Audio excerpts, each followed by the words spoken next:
Hi guys, ಮತ್ತೆ ಎಲ್ಲರಿಗೂ ನಮಸ್ಕಾರಗಳು. Hello everyone.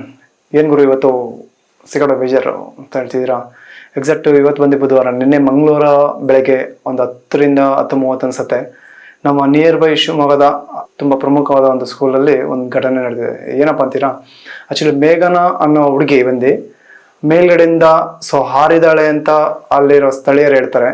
ಸೊ ಆ ಸ್ಕೂಲಿನ ಪ್ರಿನ್ಸಿಪಾಲ್ ಬಂದು ಏನು ಹೇಳ್ತಾರೆ ಅಂದರೆ, ಮೆಟ್ಲಿಂದ ಜಾರಿ ಬಿದ್ರು ಹಂಗಂತ ಹೇಳ್ತಾರೆ.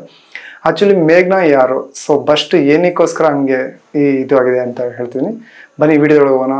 ಗೈಸ್, ನಿನ್ನೆ ಏನು ನಡೀತು ಅಂದರೆ, ಆಗಿ ಆ್ಯಕ್ಚುಲಿ ಯಾವ ದೊಡ್ಡ ದೊಡ್ಡ ಟಿವಿ ಚಾನಲ್ಗಳು ಯಾವ್ದ್ರೊಳಗೆ ಇದ್ರ ಬಗ್ಗೆ ಮಾತಾಡಿಲ್ಲ. ಅದ್ರ ಬಗ್ಗೆ ಏನಂತನೂ ನನಗೆ ಗೊತ್ತಿಲ್ಲ. ಯಾಕಂದರೆ ಅದು ತುಂಬ ದೊಡ್ಡ ಸ್ಕೂಲ್ ಅಂತ ಮಾತಾಡಿಲ್ವಾ, ಇಲ್ಲ ಮತ್ತೊಂದು ಕಾರಣನ ಏನಂತ ನನಗೂ ಸ್ಪಷ್ಟನೆ ಇಲ್ಲ. ಅದ್ರ ಬಗ್ಗೆ ಯಾಕೆ ಟಿವಿ ಚಾನಲ್ಗಳಲ್ಲಿ ಮಾತಾಡಿಲ್ಲ ಅಂತ ನಾನು ನೋಡಿದೆ. ಒಂದು ಶಿವಮೊಗ್ಗದ ಒಂದು ಲೋಕಲ್ ಚಾನಲ್ ಒಂದಿತ್ತು. ಸೊ ಆ ಚಾನಲಲ್ಲಿ ಮಾತಾಡ್ತಿದ್ರು. ತುಂಬಾ ಓಕೆ, ಗ್ರೇಟ್, ಒಳ್ಳೇದು. ಯಾಕಪ್ಪ ಅಂತ ಕೇಳ್ತೀರಾ? ಯಾಕೆ ಮಾತಾಡಲಿಲ್ಲ ಅಂತ ನನಗೆ ಗೊತ್ತಿಲ್ಲ, ಬಟ್ ಯಾಕೆ ಮಾತಾಡಬೇಕು ಅನ್ನೋದು ನಾನು ಹೇಳ್ತೀನಿ. ಓಕೆನಾ?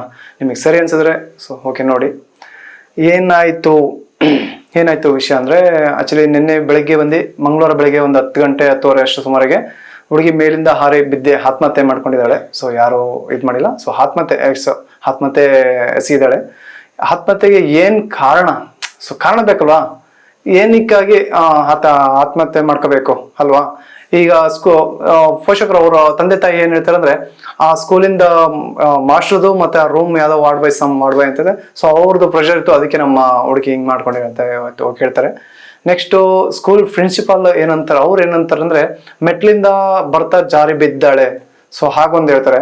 ಸೊ ನನ್ನ ಕಡೆಯಿಂದ ಒಂದು ಡೌಟ್ ನಾನು ಏನ್ ಕೇಳ್ತೀನಿ ಅಂದ್ರೆ, ಫಸ್ಟು ಈ ಪೇರೆಂಟ್ಸಿಗೆ ನಾನು ಕೇಳ್ತೀನಿ, ಓಕೆಪ್ಪ, ನಿಮ್ಮ ಈಗ ನಮ್ಮ ಮಗಳಿಗೆ ಬೇರೆ ಏನಲ್ಲ. ಸೊ ನಿಮ್ಮ ಮಗಳಿಗೆ ಈ ಥರ ಒಂದು ಪ್ರೆಷರ್ ಇದೆ, ಹಿಂಗೆ ಏನೋ ಒಂದು ಒಬ್ಬರ ಕಡೆಯಿಂದ ಒಂದು ಕಿರುಕುಳನೋ ಒಂದು ತುಂಬ ಪ್ರೆಷರು ಬೀಳ್ತಿದೆ. ಸೊ ನೀವು ಲಕ್ಷಾಂತರ ರೂಪಾಯಿ ಕಟ್ಟಿರ್ತೀರಲ್ವಾ, ಯಾರೇನು ಸುಮ್ಮನೆ ಸೇರಿಸಿಲ್ಲ. ಸೊ ಆ ಸ್ಕೂಲಿಗೆ ನೀವು ಸೇರಿಸ್ತೀರ ಅಂದ್ರೆ, ಆಜಿಚುಂಚನಿಗೆ ಸ್ಕೂಲು. ಸೊ ಮಿನಿಮಮ್ ಅಂದರೆ 3 ಲಕ್ಷ ಇದೆ. ನಿನ್ನೆ ಅವರು ಚಾನಲ್ ಹೇಳ್ತಾರೆ 4 ಲಕ್ಷ ನಾನು ಫೀಸ್ ಕಟ್ಟಿದ್ದೀನಿ ಸ್ವಾಮಿ ಅಂತ ಹೇಳ್ತಾರೆ. ಹೌದು ಸ್ವಾಮಿ, ನೀವು 4 ಲಕ್ಷ ಕಟ್ಟಿದ್ದೀರಾ. ಸೊ ಯಾತಕ ಕಟ್ಟಿದ್ದೀರಾ? ಸೊ ಫೀಸ್ ಬೇಕು, ಅದೊಂದು ಸ್ಕೂಲಿಂದ ಒಂದು ಇದಕ್ಕೆ ಮೇಂಟೆನೆನ್ಸ್ ಕಟ್ಟಿದ್ದೀರಾ, ಓಕೆ ಅಲ್ವಾ? ನೀವು ನಾನು ಕೇಳ್ತಿರೋ ನಿಮ್ಮ ಹತ್ರ ಒಂದು ಕ್ವಶನ್ ಏನಂದ್ರೆ, ಓಕೆ, ನನ್ನ ಮಗಳಿಗೆ ಇವ್ರ ಕಡೆಯಿಂದ ನನಗೆ ಪ್ರೆಷರ್ ಇತ್ತು, ಈ ಥರ ಕಿರುಕುಳ ಇತ್ತು, ಈ ಥರ ಒಂದು ತೊಂದರೆ ಇತ್ತು ಅಂದ್ರೆ ನೀವು ಯಾಕೆ ಆ ಸಮಯದಲ್ಲಿ ಹೋಗಿ ನೀವು ಕೇಳಲಿಲ್ಲ, ಮತ್ತೊಂದು ಯಾಕೆ ಮಾಡಲಿಲ್ಲ? ನನ್ನ ಕ್ವಶನ್ನು. ನೀವು ಆ ಕ್ಷಣನೇ ಹೋಗ್ಬೇಕು ಸಮಯ. ನೀವು ಲಕ್ಷಾಂತರ ರೂಪಾಯಿ ಕೊಟ್ಟರೆ ಮಾತ್ರ ಸಾಕಾಗಲ್ಲ. ದೊಡ್ಡ ಸ್ಕೂಲಲ್ಲಿ ಮಗಳು ಓದ್ತಿದ್ದಾಳೆ ಅಲ್ಲ, ಮತ್ತೊಂದು ಅವ್ರು ಚೆನ್ನಾಗಿ ಇದು ಮಾಡ್ತಾಳೆ ಅನ್ನೋದು ಮುಖ್ಯ ಅಲ್ಲ. ಸೊ ಒಂದು ಕಿರುಕುಳ, ಒಂದು ಸಣ್ಣ ಏನೋ ಒಂದು ಸಣ್ಣದಾದ್ರೆ ನೀವು ಹೋಗಿ ಪ್ರೆಸೆಂಟ್ ನಿಲ್ಬೇಕಲ್ಲ. ಎಷ್ಟು ದೊಡ್ಡ ಕೆಲಸ ಇರಲಿ, ಫಸ್ಟ್ ನೀವು ಅಲ್ಲೋಗಿ ನಿಲ್ಬೇಕು. ಸೊ ಓಕೆ, ಹಿಂಗೆ ಪ್ರಾಬ್ಲಮ್ ಆಗಿದೆ ನಮ್ಮ ಮಗಳಿಗೆ, ನಾನು ಏನು ಎತ್ತ ಎಲ್ಲ ನೀವು ಕೇಳಬೇಕು. ಸೊ ಅವಾಗ ನಿಮ್ಮ ಪ್ರಾಬ್ಲಮ್ ಸೊಲ್ಯೂಷನ್ ಸಿಗುತ್ತೆ. ಆಮೇಲೆ ನಾನು ಕಳ್ಕೊಂಡಾದ್ಮೇಲೆ ನನ್ನ ಮಗಳಿಗೆ ಅವ್ರ ಕಡೆಯಿಂದ ಪ್ರೆಷರ್ ಇತ್ತು, ಇವ್ರ ಕಡೆಯಿಂದ ಪ್ರೆಷರ್ ಇತ್ತು ಅಂತ ಹೇಳಿದ್ರೆ ಅದರಿಂದ ಏನು ಉಪಯೋಗ ಇಲ್ಲ. ಯಾಕಂದ್ರೆ ನಮ್ಮ ಮಗಳು ಆಲ್ರೆಡಿ ಕಳ್ಕೊಂಡು ಹೋದ್ಲು ಅಲ್ವಾ? ಕಳ್ದು ಹೋದ್ರೆ ತಿರ್ಗಾ ಬರಲ್ಲ. ಸೊ ಪ್ರೆಷರ್ ಅವ್ರ ಕಡೆಯಿಂದ ಇತ್ತು, ಇವ್ರ ಕಡೆಯಿಂದ, ಅದು ನನ್ಗೆ ಗೊತ್ತಿರಂಗೆ ದೊಡ್ಡ ಇದೆಲ್ಲ. ಸೊ ಇದ್ದ ಟೈಮಲ್ಲಿ ನಿಮ್ಮ ಮಗಳು ನಿಮ್ಮ ಹತ್ರ ಹೇಳ್ತಾರಲ್ವಾ, ಪಾಪ ನನಗೆ ಈ ಥರ ಆಯ್ತು, ಪಾಪ ನನಗೆ ಹಂಗಾಯ್ತು ಹಿಂಗಾಯ್ತು ಅಂತ ಹೇಳಿದಾಗ ನೀವು ಹೋಗಿ ತಕ್ಷಣ ಮೆಟ್ನ ಹೊಡಿಬೇಕು ಸಮಯ. ಯಾರಾದ್ರೆ ಏನು, ಮೆಟ್ನ ಹೊಡಿರಿ, ಅವಾಗ ನಿಮ್ಮ ಪ್ರಾಬ್ಲಮ್ ಸಾಲ್ವ್ ಆಗುತ್ತೆ ಅಲ್ವಾ? ಎರಡನೇ ವಿಷಯ ನಾನು ಕೇಳ್ತೀನಿ, ನೀವು ಎಷ್ಟು ಆಸೆ ಪಟ್ಟು ಒಂದು ಸ್ಕೂಲಲ್ಲಿ ಇದು ಮಾಡ್ತಿರೋ. ನಾನು ಒಂದು ಸೆಕೆಂಡ್ ಪಾಯಿಂಟ್ ಬರೋದು ಬಂದು, ಪ್ರಿನ್ಸಿಪಾಲ್ ಹೇಳಿದ್ರಲ್ಲ, ವಿಡಿಯೋ ಒಂದು ಹೇಳಿದ್ದಾರೆ. ಆ ಹುಡುಗಿ ಬಂದು ಮೇಘ್ನ ಹುಡುಗಿ ಬಂದು ಸೊ ಮೆಟ್ಲಿಂದ ಜಾರಿ ಕೆಳಗೆ ಬಿದ್ಲು. ಸೊ ಹಾಗಂತ ಹೇಳಿದ್ದಾರೆ. ಓಕೆ, ನಾನು ನಿಮ್ಮ ಪ್ರಕಾರ ಬರ್ತೀನಿ. ಮೆಟ್ಲಿಂದ ಜಾರಿ ಕೆಳಗೆ ಯಾರು ಬಿದ್ರು ಕೆಳಗೆ ಬಂದು ಬೀಳಲ್ಲ ಸಮಿ, ಓಕೆನಾ? ಮೆಟ್ಲಿಂದ ಜಾರಿ ಬಿದ್ದರೆ ಏನು ಅಕಸ್ಮಾತ್ ಬಿದ್ರೆ ಒಂದು 2 ಮೆಟ್ಲು ಜಾರ್ಕೊಂಡು ಕೆಳಗೆ ಬೀಳ್ಬೋದು ಅಷ್ಟೇ ಅಲ್ವಾ? ಸೊ ಬೇಕಾದ್ರೆ ನಾವೇ ಟ್ರೈ ಮಾಡ್ಬೋದು. ಮೆಟ್ಲಿಂದ ಜಾರಿ ಬಿಡೋದು ಒಂದು ಸ್ವಲ್ಪ ಬೀಳ್ಬೋದು. ಇನ್ನೊಂದು ಪ್ರಮುಖ ಉದ್ದೇಶ ನಾನೇನು ಕೇಳ್ತೀನಿ ಅಂದ್ರೆ, ಇಷ್ಟು ದೊಡ್ಡ ಸ್ಕೂಲಲ್ಲಿ CC ಕ್ಯಾಮ್ರಾ ಈಗಿರೋ ಪ್ರೆಸೆಂಟ್ ಇದ್ರೊಳಗೆ ಸಣ್ಣ ಬೇಬಿ ಸಿಟ್ಟಿಂಗ್ ಅಲ್ಲೇ CC ಕ್ಯಾಮ್ರಾ ಇಟ್ಟಿದ್ದಾರೆ. ಇಷ್ಟು ದೊಡ್ಡ ಸ್ಕೂಲಲ್ಲಿ CC ಕ್ಯಾಮ್ರಾ ಇರಲ್ವಾ? ನಾನು ಕೇಳೋದು ನಿಮ್ಮ ಹತ್ರ ಒಂದು ಕ್ವಶನ್, ಒಂದು CC ಕ್ಯಾಮ್ರಾ ಇರತ್ತಲ್ವಾ? ಸೊ ಅದ್ರಾಗ ಅವಳು ಹೇಗೆ ಬಿದ್ಲು, ಅಥವಾ ಮೆಟ್ಲು ಜಾರಿ ಬಿದ್ಲಾ, ಇಲ್ಲ ಅವಳೇ ಆತ್ಮಹತ್ಯೆ ಮಾಡ್ಕೊಂಡ್ಲಾ, ಏನು ಎತ್ತ ಎಲ್ಲದೂ ಗೊತ್ತಾಗತ್ತಲ್ವಾ? ಸೊ ಸಿಂಪಲ್ ವಿಷಯ. ನೀವು ಬಿದ್ದಿದ್ದ ತಕ್ಷಣ ನೀವೇನ್ ಮಾಡಿದೀರಾ, ಆ ಹುಡುಗಿನ ಕರ್ಕೊಂಡು ಮೆಗನ್ ಹಾಸ್ಪಿಟ್ಲಿಗೆ ಹೋಗಿ, ಕರೆಕ್ಟ್, ಅದು ಯಾರಾದ್ರೂ ಮಾಡ್ಲೇಬೇಕು. ಯಾಕಂದ್ರೆ ಬಿದ್ದಿದ ತಕ್ಷಣ ಫಸ್ಟ್ ಅವ್ರಿಗೆ ಫಸ್ಟ್ ಹಾಸ್ಪಿಟ್ಲಿಗೆ ಸೇರಿಸೋವಾಗ್ಲಿ ಮತ್ತೊಂದು ಮಾಡ್ಲೇಬೇಕು. ಸೊ ಆದ್ಮೇಲಾದ್ರೂ ನೀವು ಅವ್ರ ಪೋಷಕರಿಗೆ ಒಂದು ಫೋನ್ ಮಾಡಿ, ಸರ್ ಈ ಥರ ಆಗಿದೆ, ನೀವು ಹಿಂಗೆ ಬನ್ನಿ ಅಂತ ಹೇಳ್ಬೋದಾಯ್ತು. ಸೊ ಅವ್ರು ಹೇಳ್ತಾರೆ, ಪೇರೆಂಟ್ಸ್ ಕಡೆಯಿಂದ ಏನಂತಾರೆ, ನಮ್ಮ ಹಾಸ್ಪಿಟ್ಲ್ ಹತ್ರ ಹೋಗಿದೆ, ಯಾರು ಇಲ್ಲ, ನೀವು ಮೆಗನ್ ಯಾಕೆ ಸೇರಿಸಿರಿ ಹಂಗೆ? ಓಕೆ, ನಿಮ್ಮ ಪ್ರಯಾರಿಟಿ ನೀವು ಸೇರಿಸಿದೀರಾ. ನೆಕ್ಸ್ಟ್ ಬಂದು ನನ್ನ ಒಂದು ಡೌಟ್ ಅಂದ್ರೆ, ಆ CC ಕ್ಯಾಮ್ರಾದಲ್ಲಿ ಖಂಡಿತ ನೋಡಿದ್ರೆ ಆ ಹುಡುಗಿ ಆತ್ಮಹತ್ಯೆ ಮಾಡ್ಕೊಂಡಿದ್ದಾಳ ಅಥವಾ ಆಕಸ್ಮಿಕವಾಗಿ ಕೆಳಗೆ ಬಿದ್ದಿದ್ದಾಳ ಅನ್ನೋದು ಕ್ಲಿಯರ್ ಕಟ್ ಆಗಿ ಬರುತ್ತೆ. ಸೊ ಅವಳು ಹೇಗೆ ತಿರ್ಕೊಂಡು ನನ್ನ ವಾದ ಅಲ್ಲ, ನನ್ನ ವಾದ ನಿಮ್ಮ ಹತ್ರ ಇರೋದು. ನನ್ನ ವಾದ ನಿಮ್ಮ ಹತ್ರ ನಾನು ಏನು ಹೇಳ್ತೀನಿ ಅಂದ್ರೆ, ಹೌದು ಗುರು, ಎಲ್ಲರಿಗೂ ಒಂದು ಆಸೆ ಇರುತ್ತೆ, ನನ್ನ ಮಗಳು ದೊಡ್ಡ ಸ್ಕೂಲಲ್ಲಿ ಓದಬೇಕು, ಆ ಕಾಲೇಜಲ್ಲೇ ಓದಬೇಕು, ಆ ಕಾಲೇಜಲ್ಲೇ ಮಾಡಬೇಕು, ಆ ದೊಡ್ಡ ಕಾಲೇಜು ಸಣ್ಣ ಕಾಲೇಜು. ಸೊ ಓಕೆ, ಹೌದಲ್ವಾ?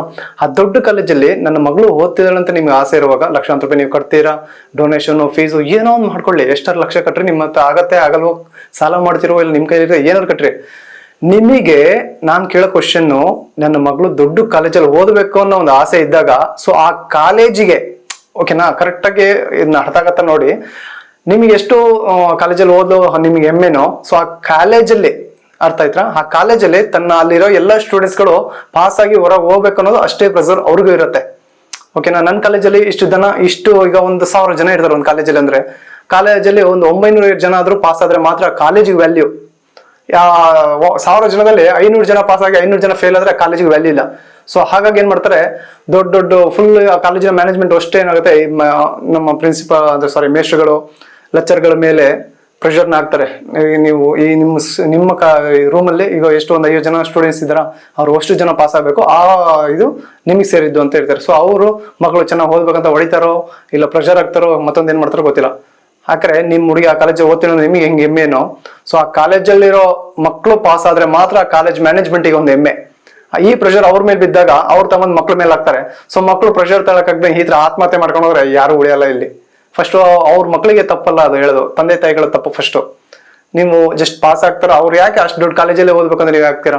ಯಾವ್ದಾದ್ರು ಬೇರೆ ನಿಮ್ ಗೌರ್ಮೆಂಟ್ ಸ್ಕೂಲ್ ಇಲ್ವಾ, ಗೌರ್ಮೆಂಟ್ ಕಾಲೇಜ್ಗಳಿಲ್ವಾ? ಸೊ ಸೇರ್ಸ್ಕೋಬೋದು, ಮಾಡ್ಕೋಬೋದಲ್ವಾ? ಲಕ್ಷಾಂತರ ರೂಪಾಯಿ ಏನು ಬೇಕಾಗಿಲ್ಲ ಅದಕ್ಕೇನು ಅಲ್ವಾ? ಅವ್ರ ಮೇಲೆಗೆ ಏನೋ ಅಷ್ಟೇನು ಪ್ರೆಷರ್ ಬಿಡಲ್ಲ. ಸೊ ನೀವ್ ಹೆಂಗೆ ಒಳ್ಳೆ ಕಾಲೇಜ್ ನನ್ನ ಮಗಳು ಓದ್ಬೇಕು ಅನ್ಕೊಂತೀರೋ, ಸೊ ಅದೇ ತರ ಒಳ್ಳೆ ಕಾಲೇಜಲ್ಲೂ ಅದೇ ತರ ಪ್ರೆಷರ್ ಸಹ ಇರುತ್ತೆ.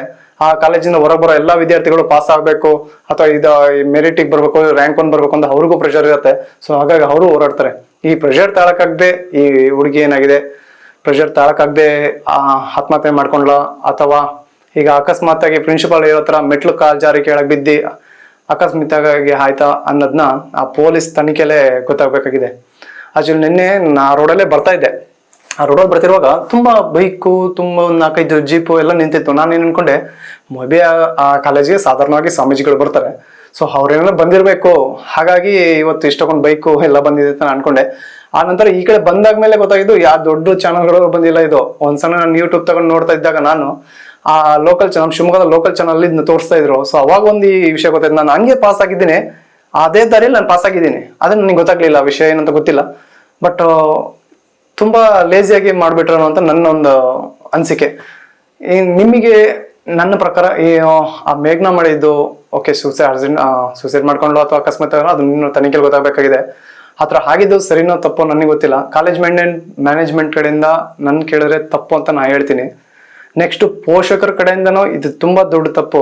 ನನ್ನ ಮಗಳು ಕಾಲೇಜಲ್ಲಿ ಓದ್ತಿದ್ದಾಳೆ, so first rank second rank ಈ ತರ ನೀವುಗಳು ಪ್ರೆಷರ್ ಹಾಕ್ದಂಗೆ ಒಂದ್ ಸ್ವಲ್ಪ ಫ್ರೀಡಮ್ ಬಿಟ್ರೆ ಇನ್ನೂ ಸ್ವಲ್ಪ ಒಳ್ಳೇದು ಅನ್ಸುತ್ತೆ, ನನ್ನ ಅನಿಸಿಕೆ.